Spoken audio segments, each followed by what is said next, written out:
दोस्तों नमस्ते, मैं हूं सुतपा। मैं आप सबको स्वागत कर रही हूं मेरे इस चैनल में जिसका नाम है लर्न राइट अवे बाय सुतपा। तो ये जो वीडियो है आज का बहुत इंटरेस्टिंग है क्योंकि हम लोग आज ज्योग्राफी का बुक जो है स्टार्ट कर रहे हैं, एनसीईआरटी का, वो भी क्लास 6 का। तो बच्चे जो भी पढ़ रहे हैं उनको तो ये बहुत जरूरी है समझना, क्योंकि देखिए जो कॉन्सेप्ट है वो तो आपको समझने से समझ में आ जाएगा, लेकिन इसमें ऐसे बहुत सारे फैक्ट है जो कि हमें लॉन्ग टाइम तक याद रखनी चाहिए। मतलब आप चाहे कोई भी कॉम्पिटिटिव का एग्जाम दे रहे हो या फिर आप कुछ भी एंट्रेंस के लिए प्रिपेयर कर रहे हो या फिर भले ही आप क्लाइमेट के ऊपर कुछ भी क्राइसिस हो रहा है उसके ऊपर भी कुछ समझना चाहते हो, तो सब में ये जो है जरूरी हो जाता है। तो ये हमें याद रखना पड़ता है। तो इस तरह का फैक्ट जो है आप ऐसे ही याद रखेंगे तो नहीं याद रख पाएंगे, उसके लिए कुछ निमोनिक्स होता है, शॉर्ट फॉर्म्स रहता है, तो वो भी उसमें भी आपको जो है ये हेल्प होगा। तो और जो लोग कॉम्पिटिटिव के लिए प्रिपेयर करें उनके लिए तो बहुत ही ज्यादा इंपॉर्टेंट है, क्योंकि आप चाहे कोई भी लेवल का एग्जाम दें, ब्लॉक से लेके स्टेट से लेके या फिर नेशनल लेवल तक, सारे एग्जाम्स में आपको ज्योग्राफी की जरूरत तो पड़ती ही है, क्योंकि आप खुद के एरिया के बारे में जाने बिना आप कैसा जॉब करेंगे, है ना। तो सब में जो है आपको ज्योग्राफी बहुत इंपॉर्टेंट रोल प्ले करता है। और ये बहुत ही अच्छी बात है कि आप कोई भी एंट्रेंस दे रहे हो उसमें जिस तरह दूसरे सब्जेक्ट को प्रिपेयर करने के लिए आपको दूसरे टाइप का बुक चाहिए होता है, उस तरह ज्योग्राफी पे नहीं है। ज्योग्राफी अगर आप कोई भी एंट्रेंस के लिए प्रिपेयर कर रहे हैं तो उसमें बस आपको एनसीईआरटी पढ़ने में ही सफिशिएंट हो जाता है, ठीक है। आप अगर एनसीईआरटी अच्छे से याद रखे हो या फिर रिवाइज किए हो तो आप एकदम ज्योग्राफी वाला सेक्शन जो है आपका उसी एग्जाम के लिए प्रिपेयर हो जाता है, उसके लिए कोई दूसरा बुक आपको लेने की जरूरत नहीं पड़ती है। तो एनसीईआरटी जो है बहुत ज्यादा इसीलिए इंपॉर्टेंट हो जाता है ना। तो चलिए स्टार्ट करते हैं। आज का जो लेसन है वो क्लास 6 ज्योग्राफी बुक का फर्स्ट चैप्टर है, जो कि हमारे धरती के ऊपर ही है। मतलब धरती, उसका जो सराउंडिंग है और उसके आसपास का जो हमारा मून है या फिर स्टार्स है उनके ऊपर है। तो काफी ज्यादा इंटरेस्टिंग होने वाला है, बने रहिए अंत तक और जो है सब्सक्राइब करना, शेयर करना मत भूलिए, ठीक है। तो चलिए स्टार्ट करते हैं। पहला जो आता है हमारा चैप्टर नंबर 1, उसका हेडिंग है the earth in the solar system, ठीक है। तो जो सोलर जो सिस्टम है हमारा, मतलब सौर मंडल जो है, उसमें हमारा अर्थ जो है उसके बारे में हम लोग आज थोड़ा कुछ जानेंगे, ठीक है। ज्यादा हेक्टिक होने की जरूरत नहीं कि हम लोग कुछ पढ़ रहे हैं, कुछ सीरियस ज्यादा नहीं होने की जरूरत है, ठीक है। तो आप बस ऐसे ही मजे से सुनिए और आपको याद हो जाएगा, ठीक है। तो चलिए स्टार्ट करते हैं। तो पूर्णिमा, मतलब पूर्णिमा क्या होता है? ऐसे तो हम लोग सुनते हैं कि पूर्णिमा मतलब जैसे कि हमें पूरा एक बड़ा सा चांद दिखता है, और अमावस्या मतलब चांद नहीं होता है, हमें चांदनी नहीं मिलती है अमावस्या में। और पूर्णिमा जो है हमें बहुत सारा लाइट देता है, यूं ही रात को हम बाहर निकले भी तो हमें मतलब थोड़ा बहुत लाइट दिख ही जाता है ना। तो पूर्णिमा को इंग्लिश में क्या बोलते हैं? फुल मून डे बोलते हैं, ठीक है। और अमावस्या को क्या बोलते हैं? New moon day. New moon day इसीलिए बोलते हैं क्योंकि देखिए अमावस्या जो होता है उस दिन हमें चांद बिल्कुल नहीं दिखता है ना। तो उसके बाद से हमारा चांद जो है थोड़ा थोड़ा हमें दिखना स्टार्ट होता है, थोड़ा थोड़ा करके दिखना स्टार्ट होता है, और फुल मून आते तक वो कंप्लीट बन जाता है, पूरा दिखने लगता है, ठीक है। तो इस तरह से आप याद रख सकते हैं, इजीली कंफ्यूज होने की कोई जरूरत नहीं है। जिस तरह धीरे से स्टार्ट होता है, एकदम जीरो से स्टार्ट होता है, जीरो मतलब कुछ नहीं है, कुछ नहीं है मतलब अमावस्या है, अमावस्या से धीरे से स्टार्ट होगा तो न्यू मून डे उसको बोलते हैं। अमावस्या से धीरे से स्टार्ट होता है ना, तो इसीलिए उसको न्यू मून डे बोलते हैं। और जो फुल मून डे होता है यानी कि पूर्णिमा, उसमें हमें कंप्लीटली दिखता है तो उसको हम लोग क्या बोलते हैं? Full moon day. इस तरह से आप इसको याद रखिए, ठीक है। लाइफ लॉन्ग आपको जो है काम में आएगा। फिर आता है हमारा जो है पूर्णिमा एंड अमावस्या के अंदर डिफरेंस कितनी होती है, ठीक है। पूर्णिमा और अमावस्या के बीच में डिफरेंस जनरली 15 डेज का होता है, ठीक है। आप ऐसे भी याद रख सकते हो, फोर्थ नाइट डिफरेंस होता है, फोर्थ नाइट डिफरेंस होता है या फिर 15 डे का डिफरेंस होता है, ठीक है। तो 14 यानी कि दोनों के बीच में होता है 14th डे। 15th डे को आप अगर पूर्णिमा पहले दिन को एक्सपीरियंस करते हैं तो 15th वाला जो डे है, 15वां दिन जो है, उसको उस दिन आपको कुछ भी एक्सपीरियंस होगा। यानी कि आप अगर पूर्णिमा एक्सपीरियंस किए थे तो 15th डे को आपको अमावस्या मिलेगा। अगर आप अमावस्या को फील किए थे पहला दिन तो आपको 15th डे को पूर्णिमा मिलेगा, ठीक है। तो 15th डे को आपको दोनों वेरिएशंस दिखेगा, उसके बीच का डिफरेंस जो है 14 दिन डिफरेंस रहता है, फोर्टनाइट डिफरेंस होता है, ठीक है। तो फिर आता है हमारा नेक्स्ट पॉइंट जो है सेलेस्टियल बॉडीज। तो सेलेस्टियल बॉडीज यानी कि जो हमें नाइट में, स्काई में, अगर हम ऐसे ही रात को अगर बाहर निकलेंगे तो स्काई मतलब हमारे आसमान में जो भी हमें चमकता हुआ दिखता है, सब कुछ हमारा जो है सेलेस्टियल बॉडीज होता है। सेलेस्टियल बॉडीज यानी कि कुछ नहीं, जो हमें चारों तरफ दिखता है नाइट में, आसमान में, ठीक है। सराउंडिंग में जो ईट पत्थर ये सब सेलेस्टियल बॉडीज नहीं है, ठीक है। जो मतलब हमें आसमान में जो दिखता है ये हमारा सेलेस्टियल बॉडीज होता है, ठीक है। उसमें ये भी आता है, सन आता है, स्टार आता है, मून आता है, अर्थ आता है, दूसरे टाइप के प्लैनेट्स भी आते हैं। तो जितना भी हम लोग मतलब आसमान में देख सकते हैं सब कुछ हमारा सेलेस्टियल बॉडीज में ही आता है। कुछ अगर उल्का जो है हमारा जो गिरता है तो हम लोग उसको भी जो देखते हैं वो भी सेलेस्टियल बॉडी ही है। कुछ मीटियोर्स या फिर एस्ट्रॉइड्स गिरता है दिखने लगता है तो वो भी सेलेस्टियल बॉडीज ही है। और कुछ प्लैनेट्स का कुछ टुकड़ा जो ब्रेक होके गिर जाता है उसको भी हम सेलेस्टियल बॉडीज ही बोलते हैं, ठीक है। तो जो कुछ भी हमें आसमान में इन जनरल हमें सुनने को या फिर देखने को मिलता है उसको हम सेलेस्टियल बॉडीज बोलते हैं, ठीक है। फिर आता है उसमें एग्जांपल आप ले सकते हैं सन, मून, अर्थ, स्टार्स एक्सेट्रा, ठीक है। फिर हमारा आता है स्टार। स्टार जो है एक इंपोर्टेंट पॉइंट बन जाता है यहाँ पे। सेलेस्टियल बॉडी तो सब है लेकिन स्टार खास इसीलिए होता है क्योंकि स्टार का कुछ बेसिक पॉइंट्स होता है। एक बॉडी को, एक सेलेस्टियल बॉडी को स्टार कहलाने के लिए कुछ जो है प्रॉपर्टीज होनी चाहिए, ऐसी प्रॉपर्टीज होनी चाहिए जिसकी वजह से उसको हम लोग स्टार बोलेंगे। तो वो क्या है?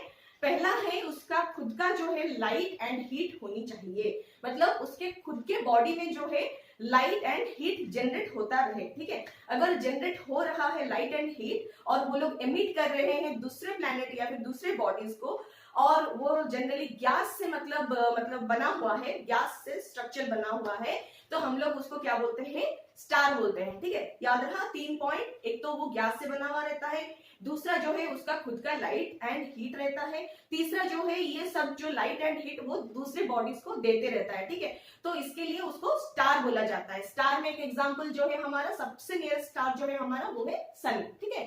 सन भी एक स्टार ही है क्योंकि ये भी गैस से ही बना हुआ है, उसका खुद का मतलब जो है लाइट एंड उसका जो है हीट है, क्योंकि सन जब भी राइज होते हैं तो उनसे हमें क्या मिलता है? लाइट एंड हीट मिलता है, ठीक है। तो उनका खुद का लाइट एंड हीट है और वो जो है दूसरे बॉडीज को भी देते रहते हैं। जिस तरह हमें मिलता है लाइट एंड हीट उस तरह दूसरे प्लैनेट्स को भी मिलता है, ठीक है। इसीलिए सन जो है स्टार है, ठीक है। फिर आता है वो क्यों हमें इतने छोटे से दिखते हैं, इतने मतलब स्टार, अगर सन भी स्टार है और दूसरे स्टार्स भी है तो फिर सन इतने बड़े क्यों है और दूसरे स्टार्स हैं वो इतने छोटे क्यों दिखते हैं? क्योंकि सन जो है मैं अभी आपको बताया ये सबसे नियरेस्ट है और जो दूसरे स्टार्स है वो बहुत बहुत ज्यादा दूर में होते हैं हमसे, इसीलिए वो क्या है ना बहुत छोटे दिखते हैं, ठीक है। सन जो है 150 मिलियन किलोमीटर में होते हैं, इसीलिए वो हमें इतना दिखते हैं, ठीक है। अगर मतलब स्टार्स की बात करें तो वो बहुत ज्यादा दूर होते हैं, इसीलिए हमें बहुत छोटा दिखते हैं, ठीक है।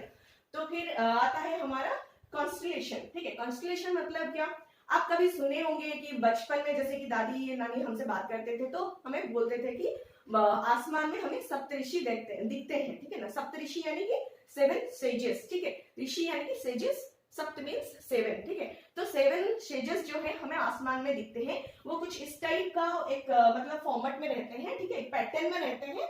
तो एक क्वेश्चन मार्क टाइप का कुछ पैटर्न आपको आसमान में दिखने को मिलेगा, उसको हम लोग सप्तऋषि बोलते हैं या फिर 7 सेजेस का पैटर्न बोलते हैं, ठीक है। अगर कुछ भी स्टार्स मिलके एक पैटर्न बनाते हैं तो उसको हम लोग क्या बोलते हैं? कॉन्स्टलेशन बोलते हैं, कॉन्स्टलेशन, ठीक है। कॉन्स्टलेशंस यानी कि डिफरेंट टाइप का स्टार का एक पैटर्न, ठीक है। डिफरेंट टाइप का स्टार जब मिलके एक पैटर्न बना लेते हैं हम उनको कॉन्स्टलेशन बोलते हैं। तो उसमें और एक एग्जांपल भी है, उर्सा मेजर और बिग डियर, ऐसे दूसरे पैटर्न्स भी हमें दिखने को मिलता है। तो सप्तऋषि का जो 7 स्टार का जो कॉन्स्टलेशन है उसमें जो लास्ट 2 स्टार होते हैं वो एक मतलब लाइन में रहते हैं, एक स्ट्रेट लाइन में रहते हैं, ठीक है। उनको अगर हम नीचे से यहाँ से जो सबसे नीचे वाला पॉइंट से हम जहां पे भी होते हैं उसी डायरेक्शन में अगर हम लोग देखेंगे तो सीधा पाएंगे हम एक स्टार को जो कि हमेशा एक जगह पे फिक्स्ड रहता है, ठीक है। एक ही जगह पे फिक्स्ड रहता है। जिस तरह ये स्टार्स फिक्स रहते हैं अपनी जगह पे एक फॉर्मेट में, उस तरह से आप ये दोनों स्टार के थ्रू से अगर एक स्ट्रेट लाइन में देखेंगे तो आपको नॉर्थ पोल में एक फिक्स स्टार दिखने को मिलेगा जो कि अपने पोजीशन में फिक्स्ड है। उसको हम लोग पोलर स्टार भी बोलते हैं या फिर पोल स्टार भी बोलते हैं, ठीक है।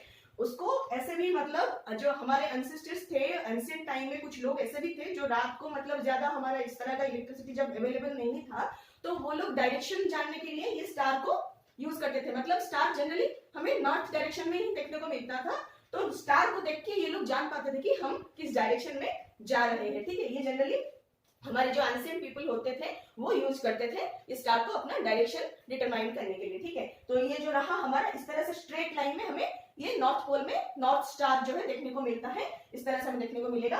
और इस तरफ राइट साइड हमें east direction and left side हमें वेस्ट डायरेक्शन रहता है, ठीक है। फिर जो आता है हमारा प्लैनेट्स। तो जो बॉडीज जो है सेलेस्टियल बॉडीज, अभी मैं बताई सेलेस्टियल बॉडीज मतलब सब कुछ, उसमें प्लैनेट्स भी आता है एंड स्टार्स भी आता है। तो स्टार्स में क्या होता है, अपना खुद का लाइट एंड हीट होता है, दूसरे को वो देते रहते हैं। लेकिन प्लैनेट में क्या होता है, अपना खुद का लाइट एंड हीट नहीं होता है। ये ज्यादातर लाइट एंड हीट के लिए दूसरे मतलब बॉडीज के ऊपर, दूसरे सेलेस्टियल बॉडीज जिसको हम लोग स्टार बोलते हैं, उसके ऊपर वो लोग डिपेंडेंट रहते हैं लाइट एंड हीट पाने के लिए, ठीक है। इसीलिए इसको प्लैनेट बोला जाता है। तो ये जो प्लैनेट वर्ड है, हमें ग्रीक वर्ड जो है प्लैनेटाई, ठीक है, प्लैनेटाई, जिसका मीनिंग है वंडर्स, ठीक है। तो वंडर्स जो है जनरली उसका मीनिंग है, और एक ग्रीक वर्ड जो है प्लैनेटाई, उससे हमारा प्लैनेट का नाम आया है, ठीक है। तो प्लैनेट कहाँ से आया है, प्लैनेटाई वर्ड से, ये ग्रीक वर्ड है, ठीक है, इसको याद रखना पड़ेगा।